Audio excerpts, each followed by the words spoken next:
And now we do need to do some reading of the Codex. So we'll get to that. There's going to be a lot of it probably, so that might be what this episode is. In fact, yeah, that's what this will be. It'll be a reading of the Codex, so if that's not what you're in here for, then I'm sorry.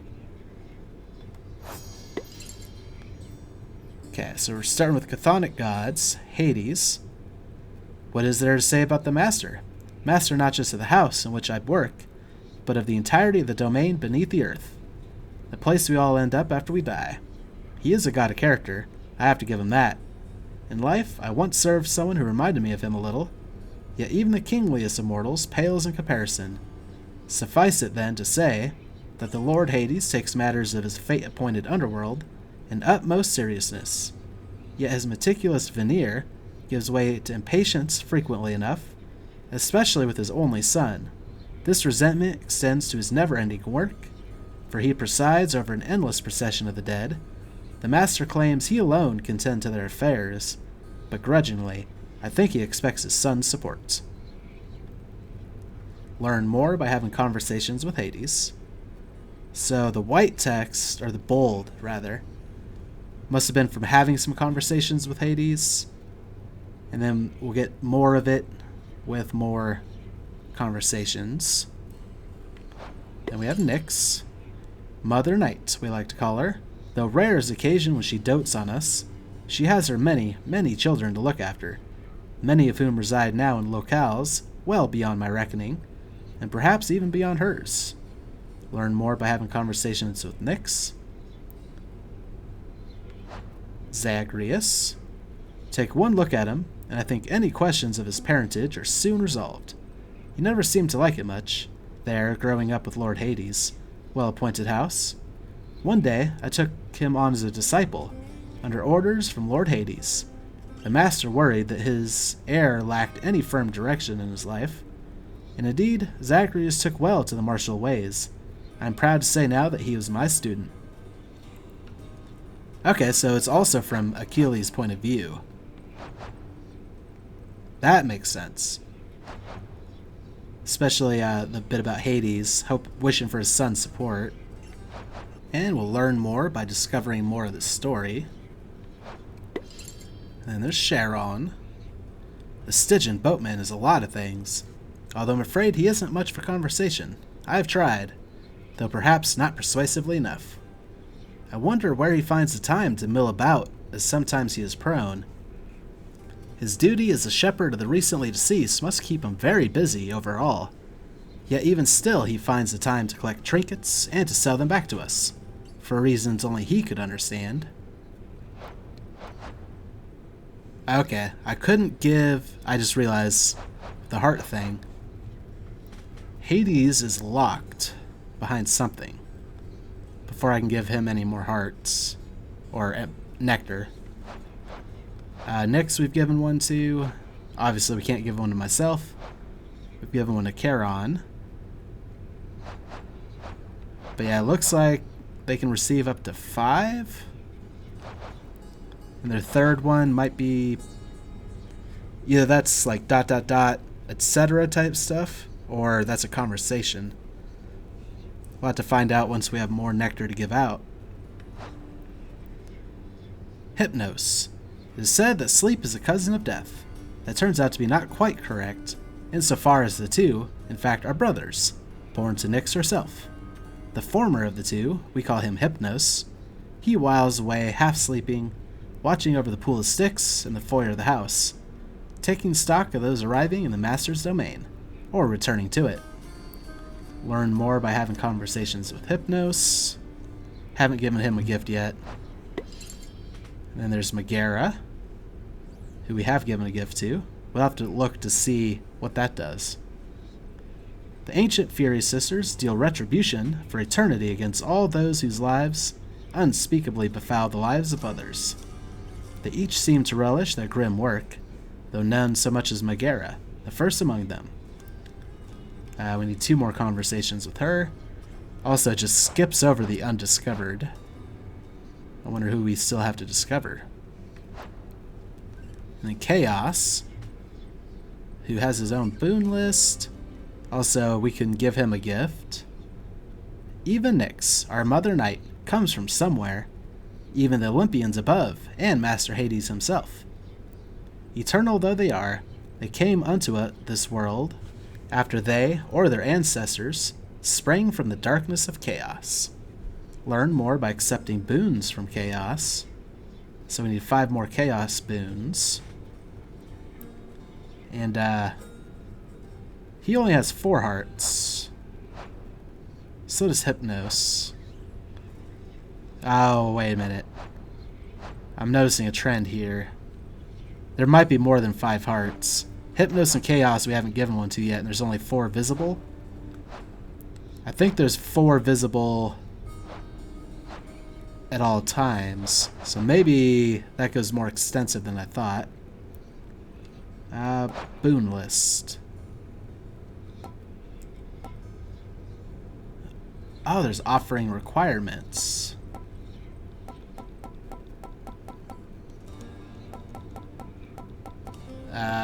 Okay. I don't know where I'm at on the list. I'm all the way at the bottom. Okay. So these are all the different boons we could get. Plus 37% damage striking undamaged foes. Plus 1 of these. Bloodstones. Which is what we're trying to get, but we haven't got yet. Ambush. Boons have a 19% chance to be rare or better. Dash Strike deals more damage. Increase my max life. Attacks deal more damage. More gems and darkness. Money. So yeah, it's a boost to various things. There's a legendary one though. Oh wait, what was the requirements for some of these others? So for ambush, you need to have Shadow Presence active. Fiery Presence active for assaults.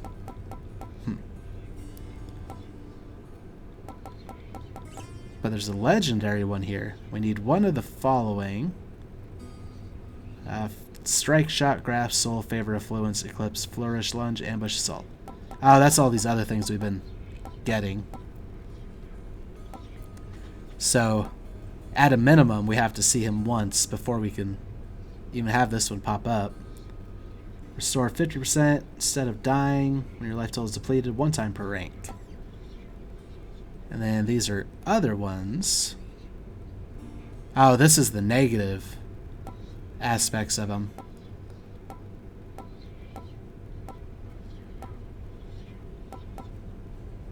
Okay. And there's no legendary negative. In fact, as far as I could tell, okay, Slippery, Infernal Soul active. That's the only one that has a prereq. Now we have the Olympian gods. The Master of the Heavens, God among gods. So much of my mortal life was impacted by him, and now, even in death, I serve his brother. I do not think I have much to say for the Lord Zeus, which is not widely known already. Once he overthrew the Titans, his own ancestors, to wrest control of all of the heavens and the earth, he yet presides as ruler over all. Learn more by accepting more boons. Will this show us which ones we've already received? Not necessarily. Oh, actually, yeah.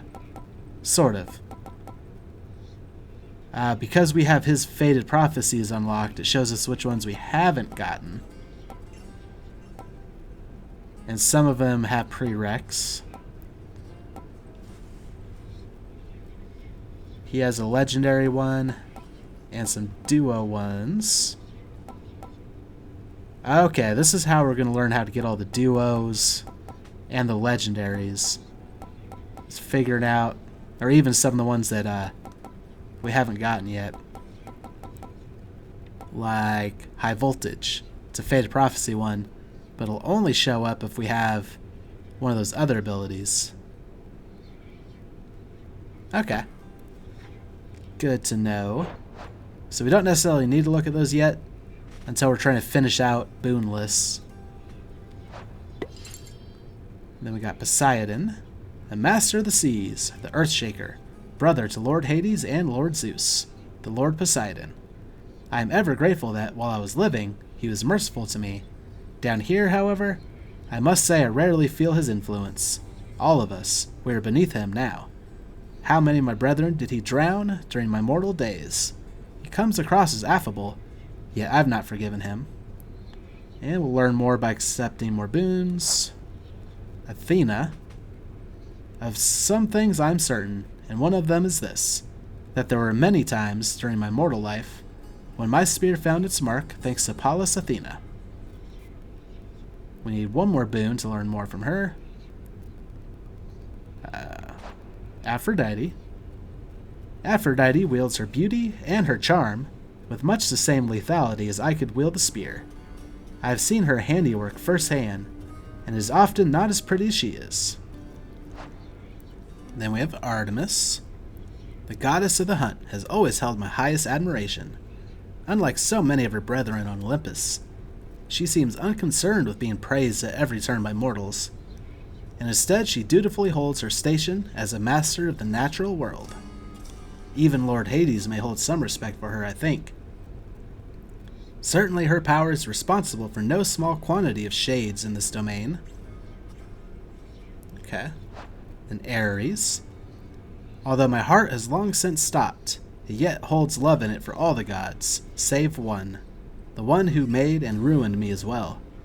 I have no kind words to impart to him, except, perhaps, in form of this concession: war, much like the heavens and the sea, can be considered as a force of nature. Yeah, Achilles is pretty well known for battles and stuff, and if Ares is the god of war, he was kind of responsible for that. Dionysus. Perhaps I ought to feel a kinship with this easygoing son of Zeus, for it is said that he has some mortal blood in him, not just divinity. This may explain why he among Olympians is so well loved by mortal kind, because he loves them back, bringing to them more joy than suffering, for the most part. And Hermes, one of the free-spirited sons of Zeus. He is patron to travelers, traders, even tricksters. Youthful in spirit and appearance, he could be mistaken for a common lad, if not for his extraordinary swiftness. Demeter. Over time, mortals have come to fear great Demeter, eldest of the Olympians, goddess of seasons, bringer of plenty, and taker away of it. And then Achilles. So he has an entry about himself. Interesting. I see no reason to regale you with stories of my past. Suffice it that I fought as bravely as I could, alongside many of the finest men in the world has ever known. I buried far too many of them, and sent many others to this place, where now, at last, we are all peers. I am fortunate the master of the house took pity upon me, and spared me from the eternal boredom in Elysium, with an existence closer to the times when I still lived, and had a job to do. Also, apparently now we've met all the gods, or the Olympian gods. Still have some chthonic gods to meet, and these are just other important people. Orpheus. No one sings a sweeter, sadder song than Orpheus, who, if I'm to understand correctly, is among the only mortals who once ventured down into the underworld and returned to tell the tale. Learn more by having conversations with Orpheus. Sisyphus.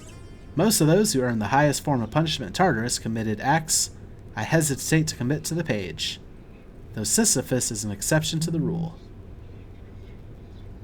Yeah, Tartarus I think is supposed to be like the worst of the worst as far as the underworld goes. Eurydice. Mortality and immortality are closer than most gods care to believe. There are such minor gods as can be killed, so it is with nymphs, and all the naiads, and the dryads, and the like, the spirits of the woods, and seas, and skies. In life, they captivate our mortal senses and imaginations, but in death, we all are more alike. Theseus. Learn more by vanquishing these Theseus. Oft called the greatest king of Athens, the hero Theseus is nonetheless best known for his deeds earlier in life, deeds great enough to earn his immortal soul a place of high honor in hallowed Elysium. Then Asterius. In life, the wretched abomination known as the Minotaur was feared across the coast of Greece. Those cast into the labyrinth in which he himself was trapped had no hope of escape. And then our favorite Cerberus, the fearsome, multi-headed hound of hell, is really not so bad as his deserved reputation otherwise would lead you to believe. Yes, the massive beast has feasted on no short supply of interlopers to the underworld, or on those attempting to escape.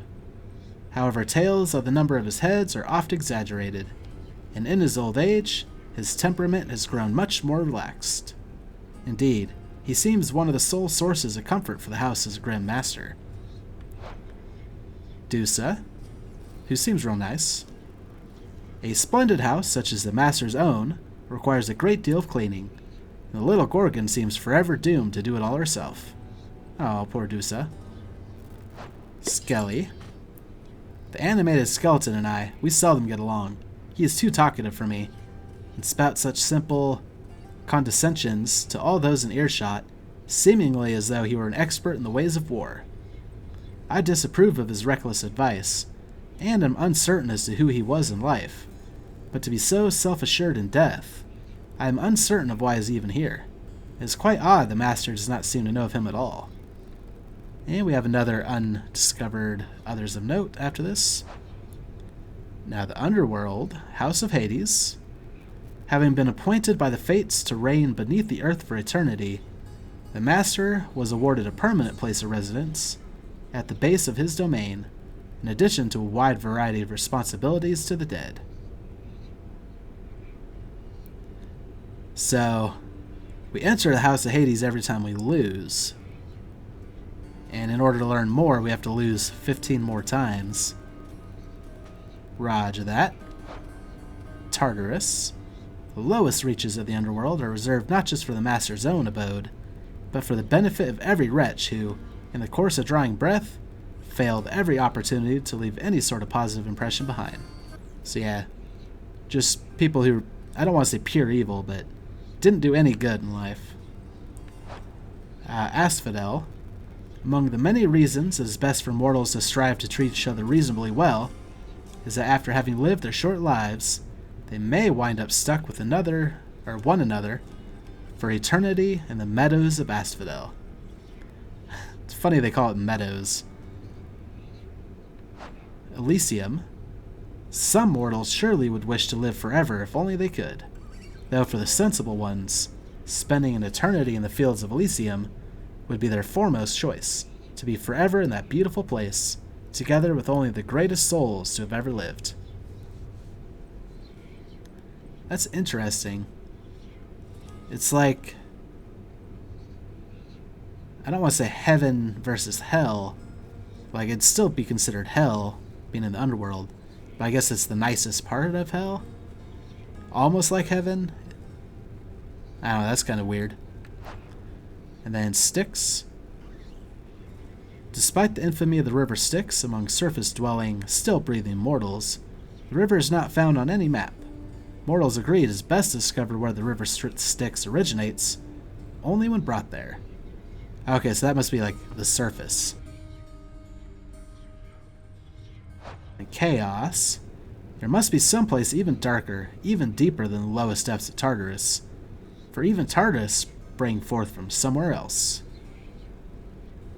Cool. And then we have the Infernal Arms, Stygian Blade. Stygius, the blade of the underworld, must have been among the finest weapons ever wielded, back when it was whole, back when the 6 elder gods sealed the titans in the deepest recesses of Tartarus. That blade evidently played no small role in their success. It must have been Lord Poseidon who brandished that blade, before he opted for that trident he so likes. Now the blade lies broken, survived only by its burning soul. I knew that Master Hades would pay little heed if I provided all the shattered remnants of the thing to his own son, who naturally was able to reconstitute them into something more than functional indeed. And for these, we'll learn more by slaying enemies with it. Then we have the Eternal Spear. It must have been a sight when Lord Hades wielded Varatha, the eternal spear, versus the Titans, driving back those fiends into the depths, together with the help of his Olympian brothers and sisters. The Master since has traded in that terrifying weapon for an even larger two-pronged fork he likes to brandish in threat, noting sometimes its superiority to the trident of Lord Poseidon, which he insists is a mere copy. Varatha, meanwhile, has seen better days, but is a weapon built for war. And war shall always find it, I suspect. After all, it now lies in the hands of the Lord Hades' heir, in whose command it much resembles the two-pronged fork Lord Hades came to favor since that time. Father and son are much alike, at least in this. Heart-seeking bow. Coronacht, the so-called Heart-Seeker, is certainly the finest bow ever conceived, and wielded once by none other than Mistress Hera, who stood side by side with Zeus, on better terms back then, as they drove back the Titans under a storm of arrows and thunder. We only needed to defeat 40 more enemies with that. The Shield of Chaos. Aegis, the Shield of Chaos, is descended from the very Aegis wielded by Lord Zeus and by Athena, his most favored daughter. The Lord of Thunder defended his brothers and sisters using that very shield when, together, they conspired to drive the Titans back to the lowest reaches of the underworld. The shield was shattered, yet a burning effigy remains, its power still intact, a power sealed within the visage of a monstrous entity even the Titans feared. And then we got the Twin Fists. What is a weapon, if not the extension of one's will to survive, to destroy? The ancient Cyclopean Forge Masters, or Cyclopean, who created the infernal arms in accordance with the Fates' design, must have understood this when they had delivered the singular twin fists of Malphon in secret to the gods. Any other weapon must be held in hand, but Malphon bonds with its bearer utterly, engulfing them with primal strength and alacrity. It is said even the Olympians hesitated to embrace the twin fists, until Lady Demeter, her hands accustomed to tilling the land, stepped forward and accepted the gift. And we have one more undiscovered weapon. Oh boy. There's more. Perilous Foes. Wretched Thug. The dead in Tartarus are here, in general, because they did not deserve a noble death. They were knaves, scoundrels, cutthroats, the worst that mortals have to offer. Even now, reduced merely to shades, they are compelled by evil thoughts, and take to brandishing about crude weapons washed down by the river Styx. Entry complete. Wretched Witch. Practitioners of foul arts, their lives inevitably were cut short, but now continuing away within the bowels of the earth.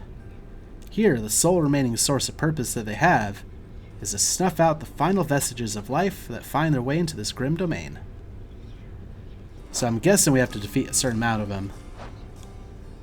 But these are already done.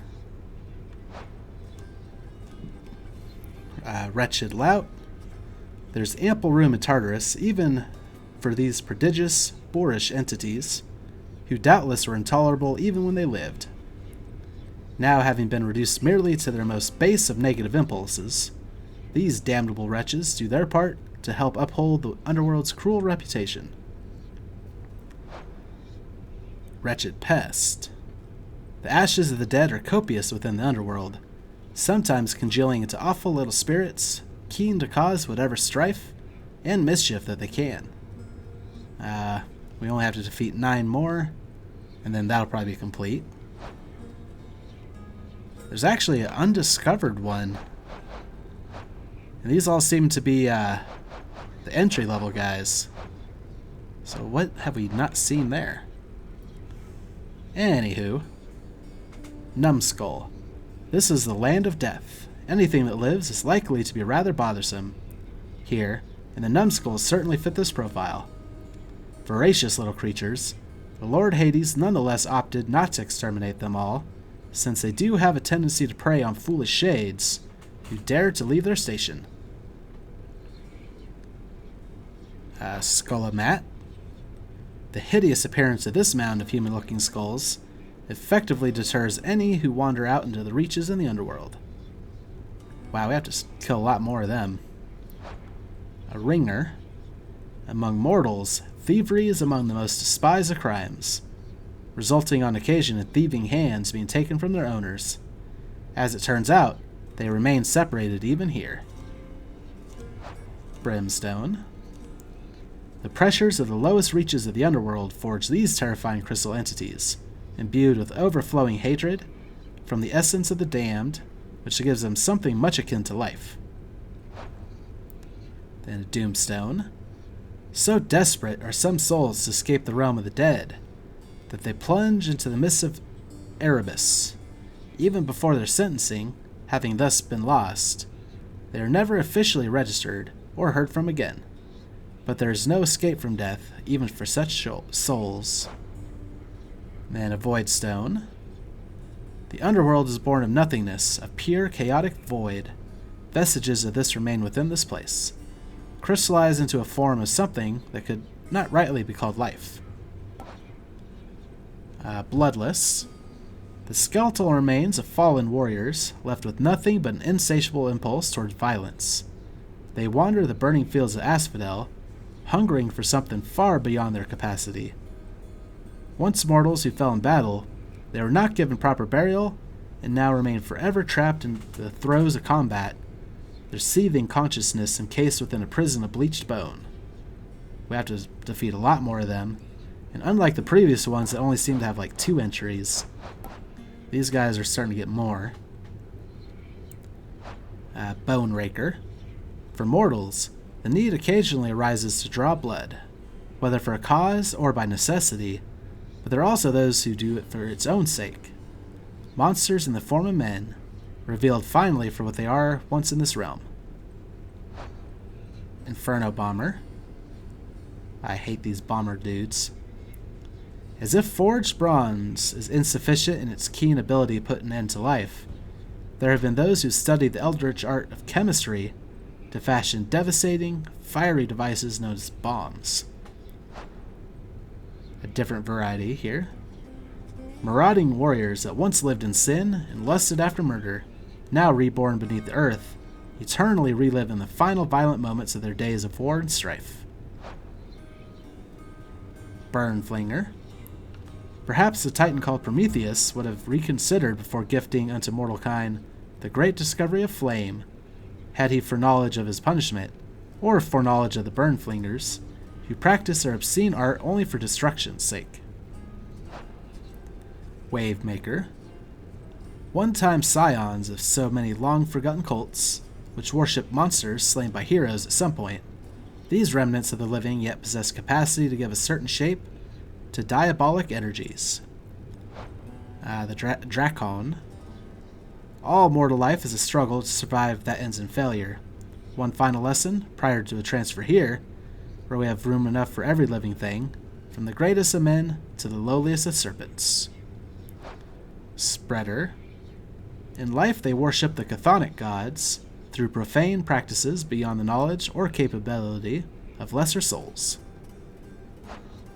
Gorgon. As the immortal ichor of the most infamous of Gorgons spilled from her severed head into the earth, it trickled down into the underworld and spawned a brood of vengeful offspring. I think they're talking about Medusa there. I think she was a Gorgon. So basically these are born from her blood. Interested to learn more about them. Skull Crusher. In the great and ancient war that raged between the Titans and Olympians, the brutish Cyclopes stood with the former side, and dearly paid for it. Their kind has all but disappeared from Earth, though remnants still remain beneath it. So they sided with the Titans then. The Mega Gorgon. The petrifying Gorgons so were feared among the living that the kings of men summoned the greatest of their heroes to dispatch them, claiming that the fickle gods desired it. Bone Hydra. Stripped of the flesh of the heroes Heracles, sliced through and cauterized, the Hydra now resides within the underworld, stewing in the scintillating tumult of the fire river called the Phlegathon. Splitter. This must be the Elysium version. So wasn't the other one called a splitter? No, it was called a spreader. Splitter. There is such knowledge that the gods sought to keep well afield of mortal minds, and there are mortals who pursue that knowledge. Undeterred, all their short lives, many now decorate the lowest pits of Tartarus. A scarce few, however, demonstrated such a zeal and talent that Lord Hades soon put them to work throughout his realm. Surprising that we've fought in all of those we need to.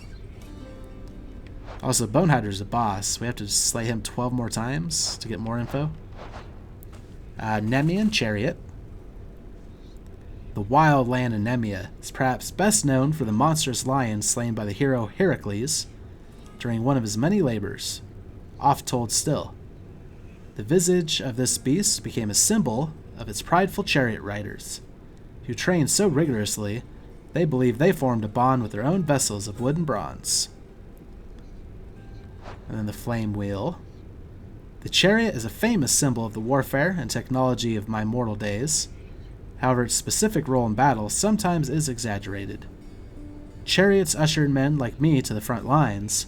They themselves were seldom the ones to go crashing through enemy ranks, though they were indeed exceptions. So the flame wheel is probably explosive chariots. Bright sword. The exalted, such as the blade-wielding bright swords, are bound to the arms they carried when they fell in battle as mortals. When severed from those arms, they make a desperate grasp for them so they can fight some more.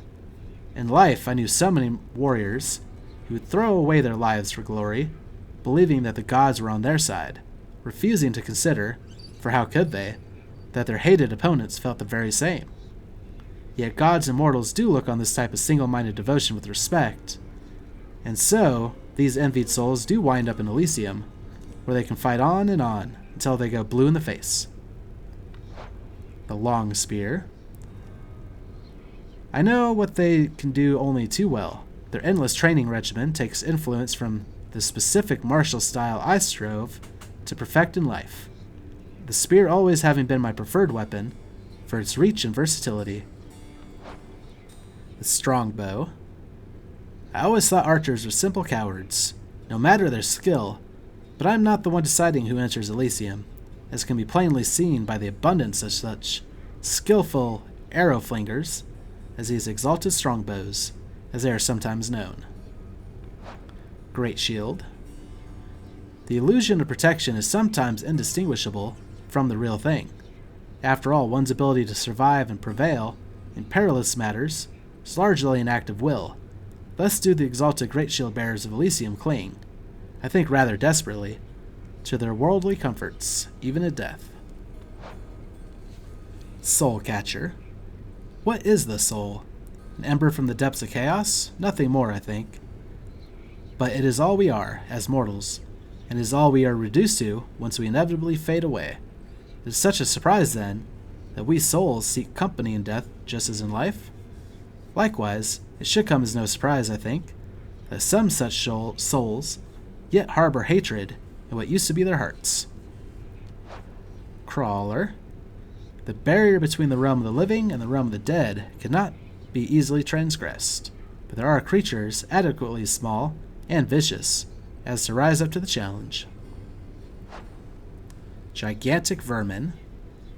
There's a certain perverse cruelty to life. This, I feel, is plainly evident in the vile form of the loathsome vermin that grow thick with contempt in the recesses of the underworld's topmost echelon. Would that there were more succinct ways to describe plague-ridden horrors such as these. Oh, another undiscovered enemy. Bother. The dead share much in common with the living, each desperate for something they cannot articulate. For the dead, this can mean an unrelenting urge to gain the surface of the master's realm, and to break free, or try, using whatever means avail themselves, even lurking in an unassuming bowl of ash.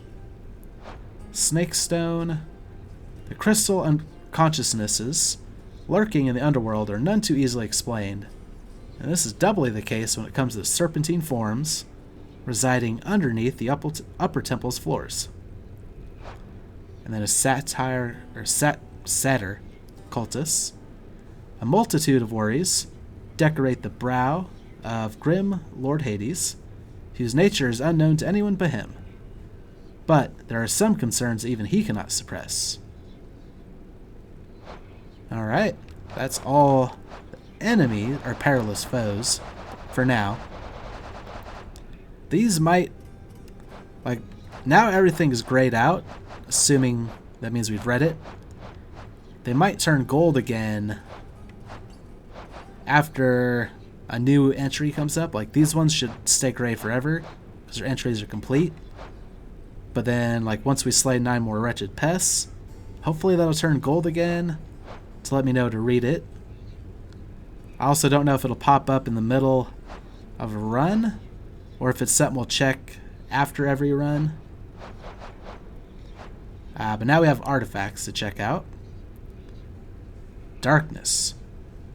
Born of chaos, the underworld is a domain of pure and utter darkness.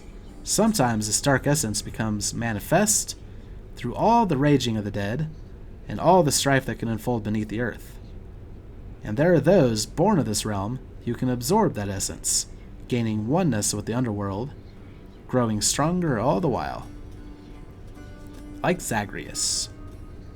Then we have our bloodstones. The world itself is alive in a way, is it not? Even the realm of the dead. All of us here, the world with it, we flow through time as blood flows through mortal veins. Look carefully, and you shall find that there is power, feeling, in the earth itself. And like any power, it seeks to be claimed, to be held. With all this in mind, as well as due to appearance, I suppose, do bloodstones take their name. The master himself keeps several of them, perhaps for therapeutic reasons. He's even taught the prince the way to make their crimson faucets ignite in an angry glow. Infernal Trove. Aha! I knew I was right to try to open these, even if it was healing when I didn't need it. Okay. Though the master is best known for presiding over his vast realm of death beneath the earth, he has another preoccupation: wealth, riches, and the like. Perhaps for its own sake, or perhaps as a measure of how effectively he oversees his domain. Charon's Obol. The underworld is best known as the domain of death, but is also the domain of countless wealth and riches, sent into the river Styx along with the deceased. Kind of crazy considering how many we've already gotten, that we're like 9 away from the next entry. Centaur Heart. The equine centaurs are well known for their unlimited endurance, and although their reign has long since passed from the mortal realm above, their resolve lives on within the underworld. Palm of Power. There's not much to eat here in the underworld, conventionally speaking. The pomegranate is a rare exception, having made its way down to these depths, perhaps alongside the Lord Hades himself, when he first came to this realm aeons ago. Here, this blood-red fruit holds something of a terrifying power. I always knew pomegranates were creations of hell. So hard to eat. Daedalus Hammer. The master artisan called Daedalus is never known a peer, so it is little accident that the Lord Hades hand-selected him from all the shades residing in the underworld to do his bidding for eternity, and for a hallowed place within Elysium somewhere. Anvil of Fates. The master artisan Daedalus once fashioned an artifact in honor of the 3 fates, or perhaps in quiet irony. It is such a shame to think the fates of each of our every outcomes preordained, that they weave out all our lives is but a bit of fabric. I would much prefer to have been forged of bronze than spun of silk. Chthonic Keys. Certain artifacts within the realm of Hades have been sealed under lock and key to prevent tampering by those not yet prepared to harness their immeasurable might. Those keys, or so they appear, are not so easy to procure. But there are ways. The keys lie strewn within Tartarus, perhaps beyond. They seem as though composed of the shadows themselves. and disintegrate first into dust, then nothingness at all when used up. Perhaps that dust merely reforms into another key, somewhere, some other time. Titan blood. Deep within the unfathomable pits of Tartarus lies the remains of the Titans, who once ruled all between heaven and earth. Few traces yet remain of them, due to the thoroughness with which they were dispatched in the war waged by their offspring, the gods who now reside upon Olympus. Yet these scarce traces do exist, and a terrible power rests within. Okay, interesting. We need 16 more. But from what I could tell, there's only 6 weapons. We've already gotten it with 5 of them, meaning there's only 1 more. We can also buy them when we get to the surface. So maybe we have to save up a lot of our Keratin's obols for them. Gemstones. Mortals cherish these stones of many brilliant colors, going to lengths to excavate them from the earth, to steal them, to be blunt, from the rightful domain of Master Hades. The Master also values them, for light exists in limited supply down here, and light refracted through a gemstone's facets is most valuable of all. Then the diamond. Among the hardest, most bedazzling of substances, born underneath the earth, the diamond nonetheless is somewhat of a stately manner, colorless and stoic next to all the multicolored stones with which it coexists. But what is arguably lacks in outward beauty makes up for with its uses in the sprawling industry of death which Master Hades oversees. I think there's only 2 left we can get from weapons. And those I don't even think you could buy once you get up to the top. Maybe you have to trade for them at the house trader? Nectar. The drink of the gods is one of the underworld's most sought-after delicacies, and truly perhaps one of the only sources of genuine lightness here within this realm. And ambrosia. Mortals must regularly nourish themselves with food and drink, merely to stave off death.